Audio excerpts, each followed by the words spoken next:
The sand was not sand. It was coarse black gunpowder that had swallowed the ocean's moisture and turned into a heavy, sucking paste. Corporal Elias St. Thorn, a 22-year-old squad leader with the 5th Marine Division, lay pressed. Against the side of a shallow crater on Red Beach 1, it was 10 a.m. On February 19, 1945, the air did not smell of salt or sea breeze. It smelled of rotten eggs, the volcanic sulfur venting from the earth itself mixed with the acrid, metallic stench of cordite and the sweet copper tang of fresh blood. Elias's normal was the weight. It was the 80 pounds of gear strapped. To his body, the M1 Garand, the bandoliers, the grenades, the entrenching tool, the poncho that doubled as a shroud. But mostly, it was the weight of the silence. For 3 days, the Navy battleships had hammered this rock. The New York, the Texas, the Arkansas, they had turned the island into a convulsing cloud of smoke and fire. The intelligence briefing on the troop ship had been confident. 3 days of shelling, the lieutenant had said, tapping the map. Nothing can survive that. We'll be mopping up stunned survivors. That was the lie.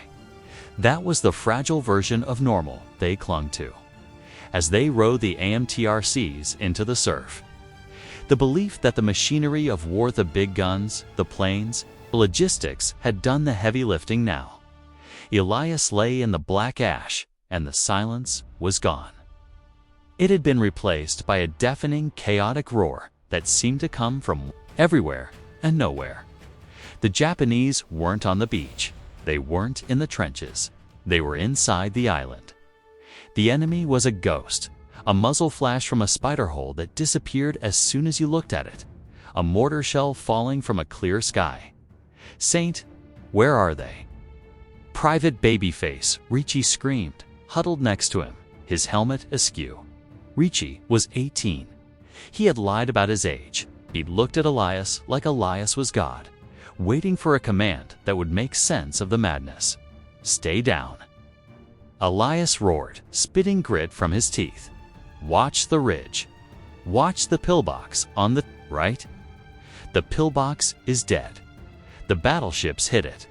It's not dead until I say it's dead. The pillbox in question was a slab of reinforced concrete jutting out of the volcanic slope like a gray skull. It was silent, blackened. But Elias watched. It, with the paranoia of a man who had survived Saipan. The chaos of the beach was absolute. MTRACs were bogged down in the soft ash, their treads spinning uselessly, churning the black ground into a mire. Jeeps were sinking to their axles. Men were trying to run, but the sand sucked at their boots, turning a sprint into a slow-motion nightmare. They were targets in a shooting gallery, moving at half speed. Elias checked his watch. 10:15. They were supposed to be at the first airfield by now. They were barely 300 yards inland. Then came the disturbance. It wasn't enemy fire. It was a radio transmission. The radio man, a lanky kid named Miller, who was shaking so hard the antenna on his back whipped back and forth, crawled over to Elias. Corporal, I got battalion on the net. They're asking for a sitrep on convoy iron. Convoy iron. Elias wiped his eyes. What the hell is convoy iron? The Sherman tanks? The DDs? They were supposed to land at HO or plus 30, battalion says. They are on the beach. They are asking why they haven't moved up to support us. They say the line is stalled because we aren't advancing with the armor. Elias looked back toward the shoreline. Through the haze of smoke and the geysers of water from falling mortar shells, he saw the beach. It was a junkyard, wrecked landing. Craft burning Higgins boats, bodies rolling in the surf. But he saw the tanks. For Sherman tanks had made it ashore. They were the convoy iron that was supposed to punch a hole through the pillbox line. They were the sledgehammers, but they weren't moving. There on the beach, Elias yelled into the handset. But they aren't moving. Why aren't they moving? The battalion voice crackled, angry, detached. safe on a command ship a mile offshore.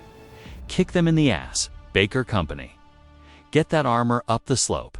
They can't move. Elias screamed back, the realization hitting him. They're drowning. The heavy Sherman tanks hadn't been stopped by enemy fire. They had been stopped by the geology. The black volcanic ash was too soft. It acted like quicksand. The massive steel tracks, designed for European mud or Pacific coral, were digging their own graves. The tanks were bellied out, sinking up to their turrets in the sand. Their engines screaming as they tried to reverse, only digging themselves deeper. The convoy that never arrived was sitting 50 yards behind them, completely impotent. The iron support that was supposed to shield Elias and his squad from the Japanese machine guns was effectively a line of stationary steel pillboxes facing the wrong way. Battalion, be advised. Elias shouted, convoy iron is bogged. Repeat. Bogged. We have no armor support. We are naked out here.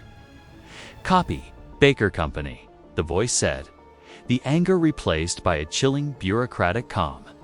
You still have your objective. Take the ridge, use satchel charges, advance. The order was insane. Take a fortified ridge line with rifles and canvas, bags of TNT without tank support. Across open ground that you couldn't run on. But the disturbance went deeper. Miller grabbed Elias's arm. Saint, ... listen. The secondary net.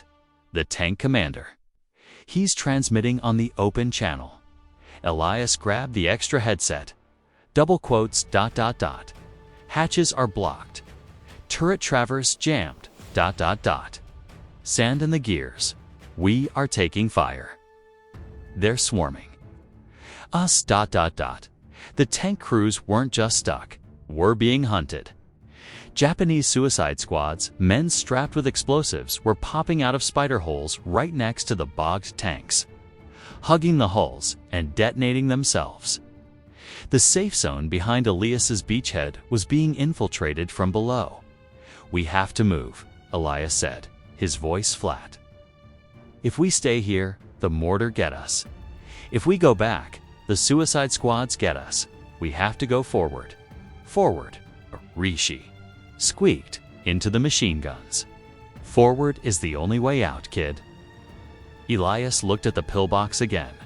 The dead one, suddenly. A shutter slid open on the concrete face. A black slit appeared where solid wall had been. Down. Elias tackled Ricci. The Nambu heavy machine gun opened up. It wasn't a rattle. It was a buzzsaw. The sound was a continuous tear in the fabric of the air. Brup! Brup! Like bullets chewed up the lip of their crater, spraying them with black glass and hot metal. They were waiting, Elias realized. They watched us land. They watched the tanks bog down. They waited until we were bunched up. The psychological weight of it crushed him. The enemy wasn't just defending. They were orchestrating. They knew the terrain better than the Marines knew their own equipment. They knew the tanks would sink. They knew the bombardment hadn't worked. They had let the Marines walk into the trap. Elias unclipped a grenade. Smoke. Pop smoke. We need a screen. They threw the canisters. Thick, gray chemical smoke billowed out, mixing with the sulfur. It burned the lungs, but it hid them. Move. To the right flank. The defilade. They scrambled out of the crater, slipping. And sliding in the ash was like running in a nightmare where your legs don't work. Every step required maximum effort. The air was filled with the snap hiss of bullets passing inches from their heads. They dove behind a jagged outcropping, a volcanic rock. Elias did a head count. Where's Miller? Silence. Where is Miller? Ricci pointed back at the smoke. He ... He dropped the radio. He went back for it. Miller? Elias screamed. He saw a shape emerge from the smoke. Miller. He was crawling. He was, dragging the heavy radio set by the strap. I got it, Saint. I got the mortar round landed directly between Miller's shoulder blades. There was no explosion of fire. Just a pink mist and a spray of black dirt. Miller was gone. The radio, the machinery of survival. The link to the battleships was shrapnel. Elias stared at the spot where Miller had been. He felt a detachment snap into place. The fear was gone. The hope was gone. There was only the physics of the kill. He looked at Ricci. The kid was catatonic, staring at the blood on his sleeve. "Ricci," Elias said, grabbing the boy's face. "Ricci, listen to me. The radio is gone. The tanks are gone. It's just us. You understand? Just us." Ricci nodded slowly, his eyes clearing just enough to focus. "We take that pillbox," Elias said, "or we die right here." He distributed the satchel charges. "I'll draw their fire. You run. You run until your lungs burst. You throw this in the slit. Can you do that?" "Yes, Saint. Yes." Elias took a deep breath. The sulfur tasted like hell. "Go." Elias broke cover, firing his Garand from the hip, screaming to draw the gunner's attention. The Nambu traversed toward him, kicking up spurts of ash at his heels. He zigzagged, legs burning, chest heaving. He saw Ricci sprinting, not slow now, but fueled by terror. The kid scrambled up the blind side of the pillbox mound. He pulled the pin on the satchel charge. He swung it. The charge sailed through the slit. A muffled thump. Smoke poured out of the firing port. The gun went silent. Elias collapsed against the rock, gasping. They had done it. They had taken one pillbox, one dot on a map of thousands. He looked around. The beach was a slaughterhouse. The bogged tanks were burning now, hit by anti-tank guns hidden in the cliffs. The invasion was stalled. He looked up toward Mount Suribachi, the volcano that dominated the southern tip of the island. It loomed over them, silent, watching. He knew with a sinking dread that the mountain was hollow, that it was filled with eyes. The sun began to set, filtering through the smoke and dust. He watched the horizon burning red and thought it was dawn.